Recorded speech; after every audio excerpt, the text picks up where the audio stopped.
Hello everyone. ఈరోజు మన topic వచ్చేసి మన సబ్స్క్రైబర్ అడిగిన క్వశ్చన్.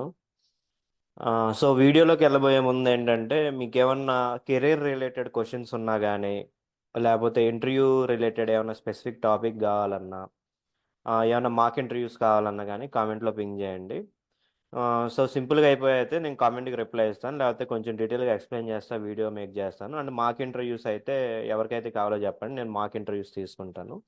నెక్స్ట్ టాపిక్లోకి వెళ్దాము. ఏమడుగుతున్నారు మన సబ్స్క్రైబర్ అంటే, non IT designation customer relationship executive or section ఇన్ఛార్జ్గా ఉంది. నాది total 8 years non IT retail ఎక్స్పీరియన్స్లో ఈ నాన్ ఐటీ డిజిగ్నేషన్ మీద 3 years ఐటీ ఎక్స్పీరియన్స్గా చూపించుకొని వెళ్ళొచ్చా? ఓకే, ఈయనకి టోటల్ 8 years నాన్ ఐటీలో వర్క్ చేశారంటే డిజిగ్నేషన్ అంటే ఐటీకి రిలేటెడ్ డిజిగ్నేషన్ ఏం కాదు, ఇది కస్టమర్తో డైరెక్ట్ ఇంటరాక్షన్ రిలేటెడ్ డిజిగ్నేషన్స్ అనమాట. ఇవి section incharge customer relationship executive.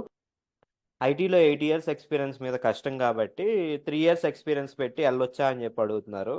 So ఇక్కడ మీరు ఒకటి అండర్స్టాండ్ చేసుకోండి, మీరు టోటల్ కనుక ఆ 8 years అదే ఎక్స్పీరియన్స్ కనుక ఉండుంటే 3 years మీరు పెట్టడానికి పాసిబుల్ కాదు. ఎందుకంటే మీరు ప్రొవైడ్ చేసే ఎక్స్పీరియన్స్ లెటర్స్ ఏవైతే ఉంటాయో ఆ ఎక్స్పీరియన్స్ లెటర్స్లో జాయినింగ్ డేట్ అనేది ఉంటుంది కదా. జాయినింగ్ డేట్ ఎప్పుడు ఉంటుంది మనకి? 8 years బ్యాక్ది ఉంటుంది. ఓకే, 8 years బ్యాక్ది ఉండి ఎగ్జిట్ డేట్ రీసెంట్ ఉన్నప్పుడు వాళ్ళు ఎక్స్పీరియన్స్ లెటరు మొత్తం 8 years కింద క్యాలిక్యులేట్ అయ్యిద్ది అనమాట. ఓకే, అక్కడ మీరు 3 years కింద పెట్టడానికి కుదరదు.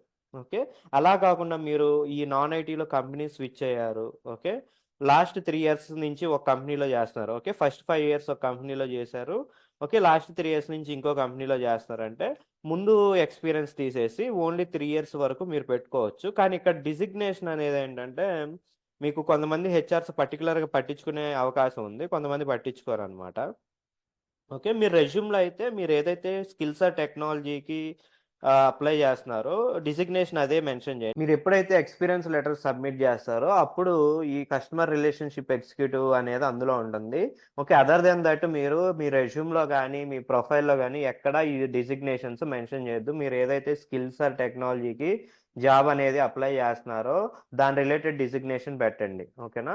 సో ఫైనల్గా ఫర్దర్గా హెచ్ఆర్స్ ఏమన్నా అడిగితే మీకు ఆల్రెడీ ఆ కంపెనీలో ఆఫర్ రిలీజ్ అయి ఉంటే డిజిగ్నేషన్ అనేది అంత ఛాలెంజింగ్గా ఉండదు, కొంతమంది హెచ్ఆర్స్ ఒప్పుకుంటారు. ఓకే, సో అలా చేయొచ్చు. ఓకే, ఫైనల్గా కంక్లూజన్ ఏంటంటే ఈ non IT to IT switch అనేది మీరు లెస్ దెన్ 5 years ఎక్స్పీరియన్స్ పెట్టుకొని వెళ్తే కొంచెం సేఫ్గా ఉంటారు. ఏంటంటే అక్కడ మీకు స్కిల్స్ అండ్ రెస్పాన్సిబిలిటీస్ కూడా కొంచెం తక్కువగా ఉంటాయి. సో ఎవరైతే నాన్ ఐటీ నుంచి ఐటీకి స్విచ్ అవుతున్నారో ఓకే, ఆ డిజిగ్నేషన్ అయ్యి కొంచెం ఎక్స్పీరియన్స్ అయ్యి చూసుకొని జెన్యున్గా ఒక బిలో 5 years అయితే స్విచ్ అవ్వడానికి ట్రై చేయండి. అబోవ్ 8 years అయితే మనం అది అసలు స్విచ్ అవ్వడానికి ఇంటర్వ్యూ క్రాక్ చేయడమే చాలా టఫ్గా ఉంటుంది. ఓకే, నెక్స్ట్ ఈ పర్టికులర్ కేసులో సబ్స్క్రైబర్ కేసులో 8 years నాన్ ఐటీ ఎక్స్పీరియన్స్ ఉన్నారు. సో మీ పర్టికులర్ కేసు నాకు తెలియదు కాబట్టి టోటల్ 8 years సింగిల్ కంపెనీలో చేశారా లేకపోతే మల్టిపుల్ కంపెనీస్లో చేశారా అని చెప్పి సో రెండింటికి తగ్గట్టు సొల్యూషన్ ఇచ్చాను. సింగిల్ కంపెనీ 8 years కనుక చేసుంటే కనుక మీరు 3 years ఐటీ ఎక్స్పీరియన్స్ పెట్టడానికి కుదరదనమాట. ఒకవేళ మీరు లాస్ట్ 3 years నుంచి వేరే కంపెనీలో నాన్ ఐటీలో చేసుంటే కనుక మల్టిపుల్ కంపెనీస్లో చేసి నాన్ ఐటీ లాస్ట్ 3 years నుంచి వేరే కంపెనీలో చేస్తుంటే ఆ 3 years వరకు లేటెస్ట్ 3 years వరకు మీరు నాన్ ఐటీ ఎక్స్పీరియన్స్ కింద పెట్టుకొని స్విచ్ అవ్వచ్చు. ఓకే, ఇంకా ఏమైనా ఫర్దర్గా క్వశ్చన్స్ ఉంటే కామెంట్లో పింగ్ చేయండి. Thank you. Okay, please like, share and subscribe.